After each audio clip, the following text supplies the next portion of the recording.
జై శ్రీకృష్ణం వందే జగద్గురుం. భగవద్గీత మకరందము 17వ అధ్యాయము శ్రద్ధాత్రయ విభాగ యోగము 17వ శ్లోకము.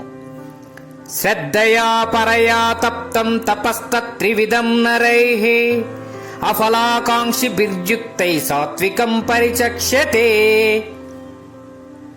ఫలాపేక్ష లేని వారును నిశ్చల చిత్తులును లేక దైవ భావనాయుక్తులును అగు మనుజులచే అధికమగు శ్రద్ధతో ఆచరింపబడినట్టి ఆ పైన తెలిపిన శారీరక వాచిక మానసికములను 3 విధములైన తపస్సును సాత్వికమని, సాత్విక తపస్సని పెద్దలు చెప్పుచున్నారు.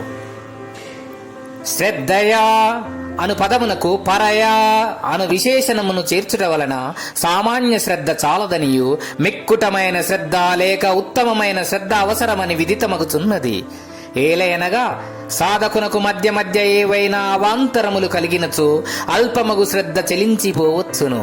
అందుచే అపరిమితమగు శ్రద్ధతో విశ్వాసముతో పట్టుదలతో కూడుకుని ఉన్నప్పుడు మాత్రమే మాయను దాట వీలగును.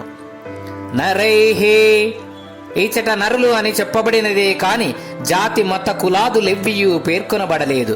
కావున మానవులందరూ పరమార్థ లక్ష్యమును సాధించుటకు భగవంతుని అన్వేషించుటకు అర్హులే అని గీతాచార్యుడు తేల్చి చెప్పి వైచెను. యుక్తైహే భగవంతునితో ఆత్మతత్వముతో పరమార్థ సాధనతో కూడిక యోగము కలవారు ప్రాపంచిక దృశ్యజాలముతో కూడిక తగ్గించుకొని భగవద్ధ్యానపరులై ఎండువారు నిశ్చల చిత్తులు యుక్తులనబడుదురు. దీనిని బట్టి సాత్విక తపస్సును ఆచరించువారు 3 సద్గుణములు కలిగి ఉండవలనని తేలుచున్నది. అవి ఏవి అనిన, వారు పరమ శ్రద్ధతో కూడి ఉండవలెను, ఫలములను గోరక కర్మలను చేయవలెను, నిశ్చల చిత్తము లేక భగవద్ధ్యాన పరత్వము కలిగి ఉండవలెను, ఎట్టి ఉత్తమ స్వభావము కలిగి పైన తెలిపిన త్రివిధ శారీరక వాచిక మానసిక తపస్సులను ఆచరించుచో అది సాత్విక తపస్సనంబడును. సాత్విక తపస్సనగా ఎట్టిది?